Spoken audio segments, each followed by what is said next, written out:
let's get into the news.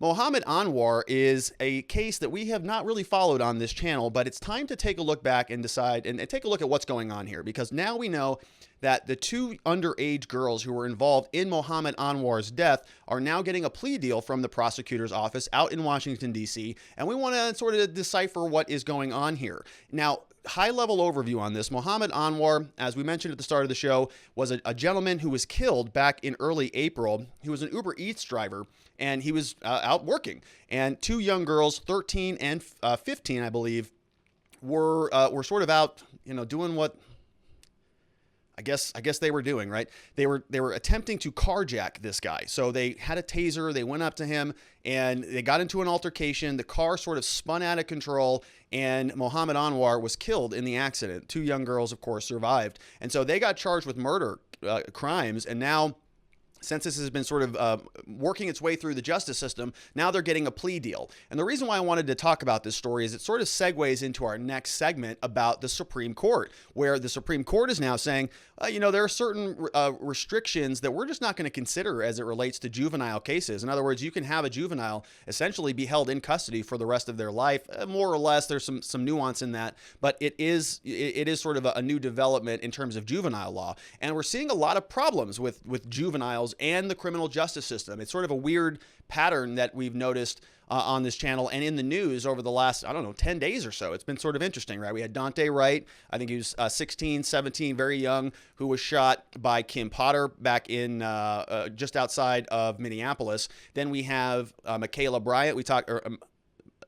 Miss Bryant, Micaiah Bryant. She died on the conviction date for the Chauvin trial. I'm getting these all sort of out of whack. We had the Adam Toledo, right? That was the shooting that took place about 2:30 in the morning. I think he was 13. He got shot and killed. And then we have these two young girls, 13 and 15. And so we're starting to see a bit of a pattern here. It's young people who are getting involved with the justice system. And so the Supreme Court is, they issued a new opinion, not necessarily in response to all of these recent developments, but something that certainly impacts juvenile law and children. And this is, asking, a lot of people have questions about this, right? We're starting to see sort of a different version of justice for different individuals. Kyle Rittenhouse is being charged with, several different murder charges, and his trial's coming up. We've seen Crystal Kaiser also be charged with murder charges. We've talked about that case. And now we've got, these young girls who are being charged with crimes. And so it's an interesting question, and I want to break it down and see if we can learn anything about it. So let's take a look at this story over from The Independent. It says that the UberEats driver was killed in a suspected carjacking as two teenage girls were charged with murder. Father of three, working as an UberEats driver, has been killed. This happened back in early April. Mohammad Anwar, age 66, died on Tuesday. Shocking footage of the incident shows Mr. Anwar attempting to recover his vehicle as a suspect accelerates, dragging him alongside, crushing him against a fence. The car sped down a street before flipping and ejecting Mr. Anwar into a nearby sidewalk. Footage shows a figure lying face down on the sidewalk, not moving. And there is body camera footage, or not body camera footage, aftermath footage of this. People are recording everything, and you can see Mr. Anwar just basically dead right there on the side of the road. Really horrendous footage. And let's go back into this. He says Mr. Anwar died in the hospital following the incident after suffering numerous broken bones and severe head trauma. He was making food deliveries at the time of the attack. In footage captured by a bystander, Mr. Anwar can be seen standing next to the driver's door, arguing with those inside the vehicle. Police later said the suspects used a taser on Mr. Anwar. They're thieves, he's heard saying, as he appears to try to regain control of the car. This is my car. Following the crash, footage shows one of the carjackers climbing out of the overturned vehicle. Right? And these are two young girls. National Guardsmen near the scene of the crash detained the suspects before they could flee, held them until the police arrived at the scene later. Metro PD said the suspected carjackers are a 13-year-old girl from Southeast D.C.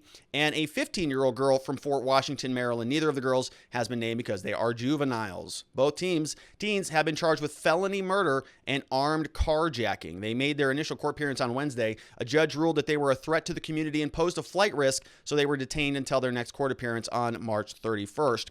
And so we're going to go through, we now know that there is a plea deal, so that this is sort of working its way through the legal system. And here is image. I'm not sure I want to play this. Here's some image of what's happening. They're thieves. So these two girls, hop in the car. This and video try has to been steal the viewed car. millions of times on Twitter alone. You see Mohammad Anwar next to his car. The teen girls are inside. He says, "This is my car." And the driver hits the gas as Anwar clings to the door. And then... She's stealing their car. You're stealing the car? Yeah. We called the cops. Call the cops. Call the cops. The horrifying sound of the crash. The man filming runs there.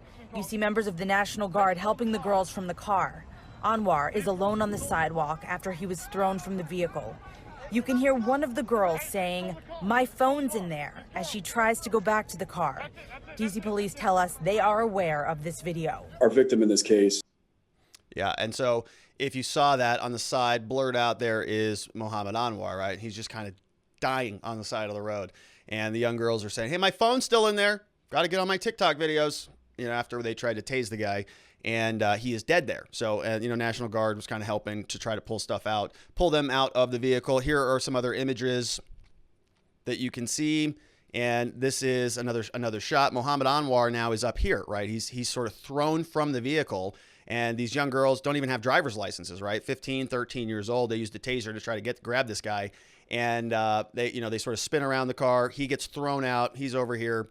And in the video, it's a really gruesome scene. I mean, he's in bad shape.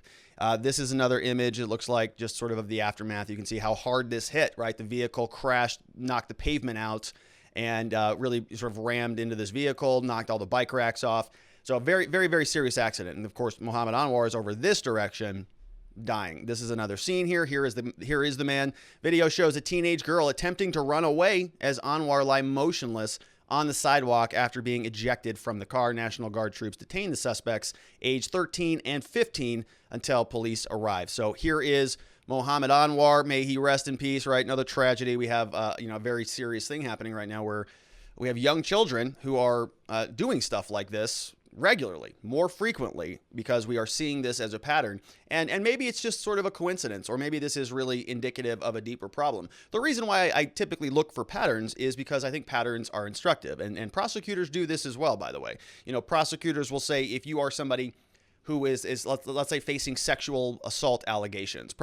One woman comes in and complains this man did something bad. Well, if it's a one-to-one conversation and there's no real other evidence that exists, it's kind of a he said, she said thing, right? The woman says this happened, he says no, it didn't. And if there's no other evidence or anything to corroborate that, well, it's kind of a tough case for the government to win, truthfully.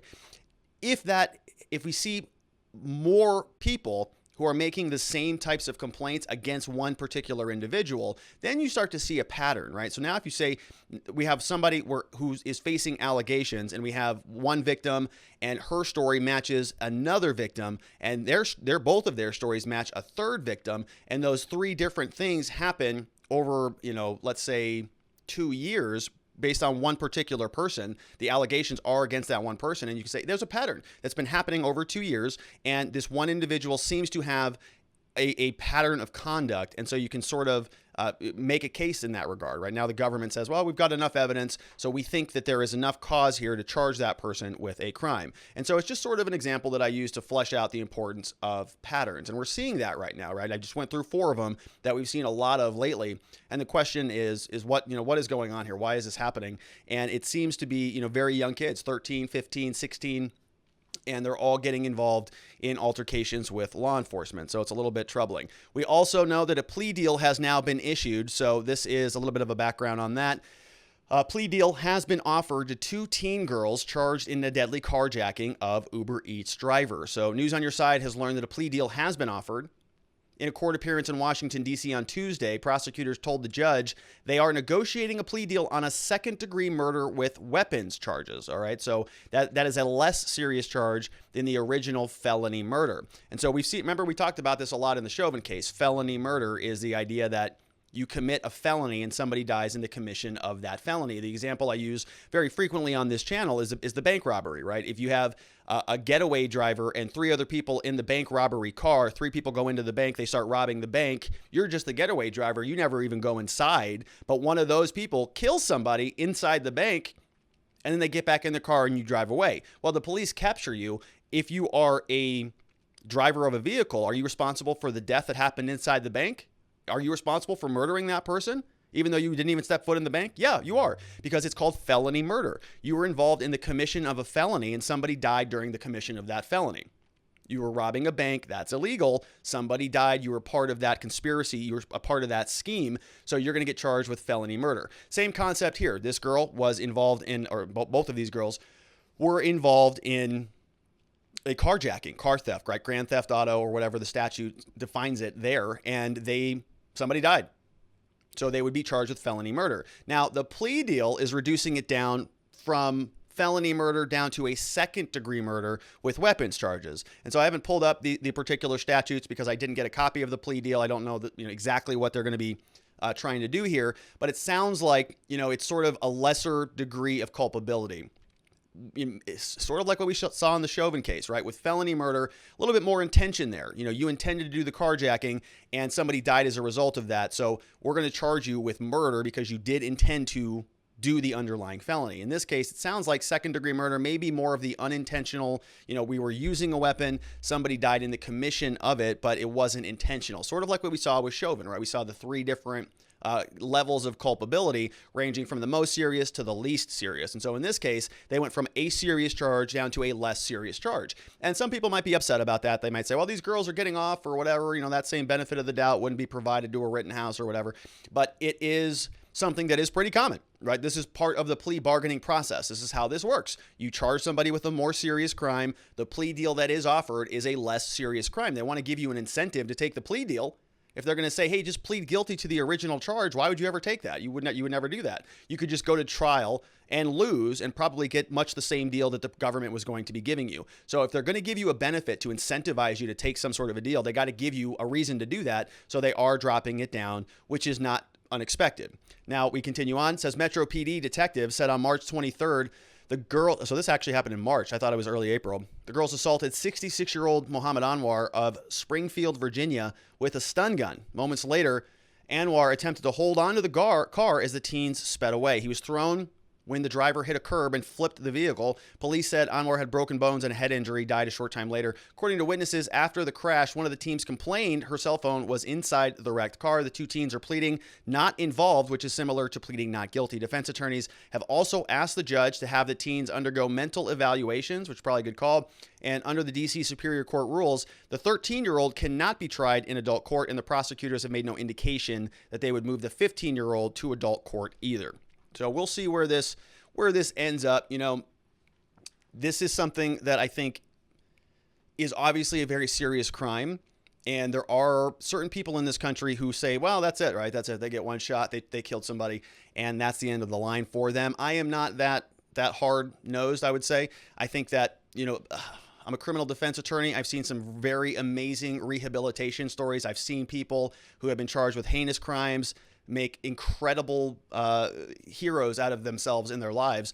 And so, when you're dealing with a 15-year-old and a 13-year-old, I know that there are people out there who are inclined to say, well, that's it, right? They killed a man, throw away the keys, lock them up. These people are monsters, and there's no hope of rehabilitation here. I don't see it that way, right? I think if anybody has an opportunity to learn from this or to be rehabilitated, it is a 13-year-old and a 15-year-old. They're very young. They almost know nothing about the world. I mean, even until I'm still working on myself. Let's just leave it at that, right? But, there's a lot that you don't know when you're 13, 14, 15, 16, 17, 18, 25 even, right? And so these are very young people who I think have some shot at rehabilitation if we as a society would think about that when we're going through this. And because they're in juvenile court, there is a little bit more of that, right? Prosecutors and judges, they are thinking naturally more in terms of rehabilitation and restoration rather than retribution and repercussions on the other end. Once you hit 18, it suddenly becomes about, well, we don't care. You're a lost cause at this point.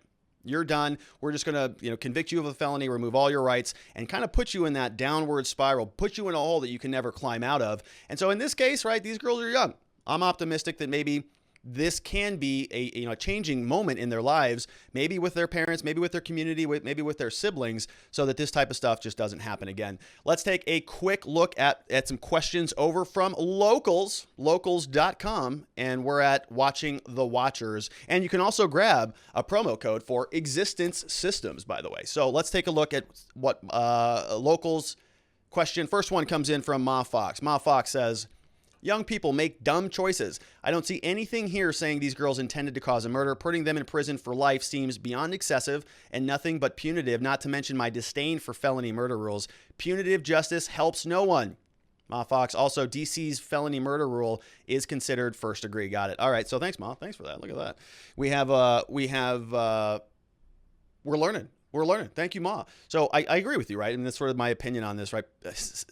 I say this frequently, but it's really hard to punish the pain out of people. Something's off with these girls. Something's off with their home life or their family life or their, cultural upbringing, whatever you want to say, right? But this is not, I think, normal behavior for 13 and 15-year-old girls to go and try to tase somebody and then steal their car. So, something certainly I think can be corrected for these young women, but it is worth the effort, I think, right? And I agree with you, Ma. I don't think it makes sense to just throw away the key, lock them up forever. We've got Liberty or Death says, have you ever been offered a plea deal for your client and you just laughed because you thought the DA was being silly and offering something more than you thought you could get at trial? So if we're getting a plea deal that is beneficial, then I'm happy about it. I'm not, I've got a nice poker face, right? We're not going out there saying, holy crap, are you serious? You're going to give us this deal? Thank you, Mr. Prosecutor. Because then you don't want them scratching their heads and going, what did I just do there? Having a second look at the case. If you have a smoking deal, typically it's kind of best policy not to ask a bunch of questions. Just go and thank you and go and enter that and move on. But I think the converse of this, Liberty, is a little bit different, actually. I've had a lot of prosecutors give us plea deals that they thought were gifts, that they here you go. This is great. I'm going to send this over to you. It's a great deal. Why don't you just review it with your client, sign it back over to us. They send it over to us. It's like the same penalty that they would get if we went to trial and lost. So they sound like they're being very magnanimous. They're being very generous. Oh yeah, here's a smoking plea deal. Here you go. This will be great. Your client will love it. We look at it. It's like 6 months jail. You're going, what? It's not a good deal. It's a terrible deal, right? We could get that if we went to trial and lost every single charge. Why would we ever take your crap deal?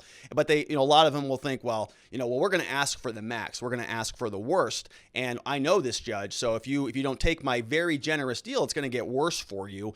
And they sort of use that like they're playing poker, like they're trying to sort of bluff you out of the game. And you just go, that's a stupid plea deal. We're not going to take that. Are you serious right now? Are you serious? Okay, well, obviously we're going to reject that. Thanks for offering it, but that's a horrible offer, and we're not going to take that. We're going to set the case for trial. We'll see you in 30 days. We have CP Miller WV says, do we know the race of the girls? Well, yeah, they were African-American. Not that matters, of course. Shouldn't their parents be charged? And if white, are we going to get riots due to white privilege?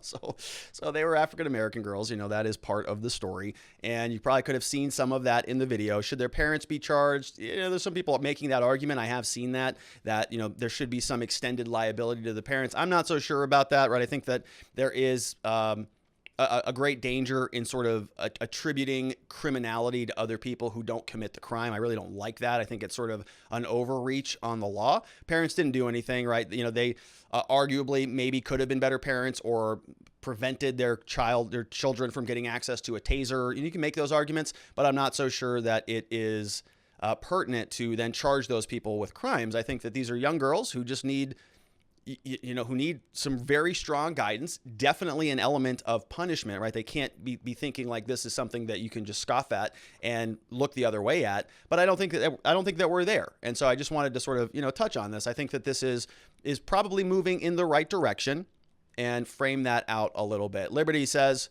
so there I was, last day of civil procedure number 2, final exams next week. Our professor is a constitutional scholar, in quotes. And one of the smart gunners asked if she thought that Chauvin had a cause for appeal based off Maxine's comments. She said, no way, because the video was enough evidence. Okay, so that's not accurate. That was the first time a cop was convicted, but there was no reasonable doubt. Then she said she had not seen a trial and just the headlines. I think that is irresponsible in law school. What do you think? I think it's grossly irresponsible, and I think it's actually probably intentionally misleading a little bit. Like, why would you say something like that if you didn't even watch it? And you're also in civil procedure. You're not in criminal law. So I'm not sure if your constitutional scholar, civil procedure professor has much criminal law experience or, appeals court appellate experience or whatever. Maybe they do, maybe they don't. But it's not even a good legal answer unfortunately. So I have a problem with the content of the answer, but it's not even a good legal answer.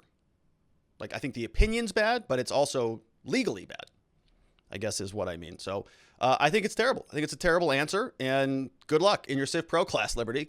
Hopefully you're learning out from other resources and not that professor. We've got Osak71 says, hey, Rob, big fan. Great job with the show. Hey, Osak, I'm a big fan of you, my friend. So a no contest plea versus a guilty plea. Is there no difference, or is something that is better to do if you have a choice? Seems like there's no difference. Why even have it? Yeah, it really is no difference. You know, some people think about it in terms of sort of a moral victory. You know, well, I'm not going to say that I was guilty, but I'm not going to challenge it either, right? And so that it's sort of an escape hatch for that. Now, practically speaking, at least here in Arizona, if you enter a plea of no contest, practically that's a plea of guilty. You're still going to have the same penalties. You're still going to go to jail, still have points on your license, still, get a prison sentence or whatever. It's just a no contest. And so, there are certain situations where we'll have a client, right, that just says, I cannot plead guilty to this. Actually, my business partner had a situation like this where he refused to sign the plea deal also, and it was sort of this big show, and it turned into this no contest type of a thing because we just it's an escape hatch. It's used very rarely. I don't want to get into the whole nuts and bolts of what actually happened there now that I think about it, but it is practically the same thing, and so it makes some people feel good because they don't have to go in there and say, yes, Your Honor, I'm guilty. The problem with having to plead guilty is you have to say it. Okay, if you want to take a plea deal, it's different than a trial. We all saw what happened in the Chauvin trial, right? He didn't agree to anything. They found him guilty. But if you want to plead guilty, then you have to say, I'm guilty. And you have to actually go through a little bit of a soliloquy. The judge will go through what's called a factual basis. And he'll say, hey, all right, so is it true on or about March 25th of 2020 that you were there in uniform and you had your knee on the back of George Floyd's neck and George Floyd succumbed to his injuries and you caused George Floyd's death, and you run through all the elements, right? Go through all of the elements. And you, as the defendant, Derek Chauvin, if he wanted to plead guilty, would have had to say, is that correct? Yes. Okay, based on that, how do you plead to the charge of murder? Guilty. All right, and nobody promised you, threatened you, any of that stuff. There's a whole procedure that you go through. And so you still have to do that if it is a no contest plea, and the practical effects of that are, of course, that you get the same penalties either way. We have Ma Fox says, I like how we don't consider kids mentally capable of making choices for themselves, but when it's a crime committed, lock them up for life. Hey, Ma, you know who makes that point? Judge Thomas in the next clip. He basically says, listen, if we're talking about, children, then the court will characterize them as children for certain situations. But if we're talking about, let's say, abortion rights, suddenly the children are now women, right? We talk about 16-year-olds and the right for a woman to choose what to do with her body. And so Thomas actually says this. In some situations, the court calls them women, and in other situations, they call them children. And it's the same age. So what's going on here? And I think Ma Fox are sort of, talking about it. Kind of weird standards when it comes to kids.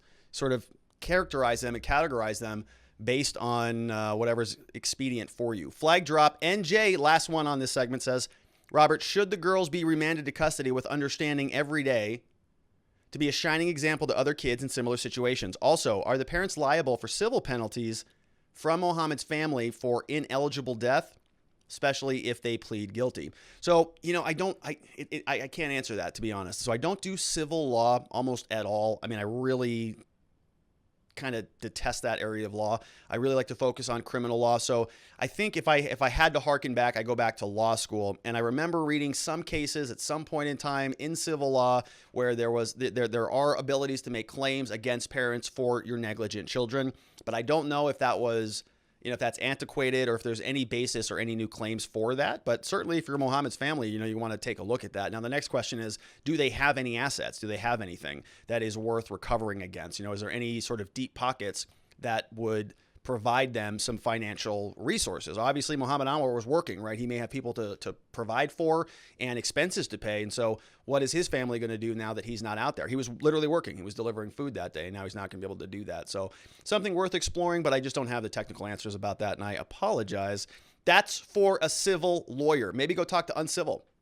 Maybe he'll be able to answer that. We have, because he's civil, but he needs to be civil, not uncivil. Got to be civil. Love you, Uncivil. All right, so next up, we're going to change gears. Thank you for those questions, everybody. Those came over from watchingthewatchers.locals.com. If you want to support the show, that's the place to do it. And you can also download a copy of these slides, download a free copy of my book, and get a copy of the brand new Existence Systems program. There's a coupon code over there. If you want to buy this course, it's at existencesystems.com.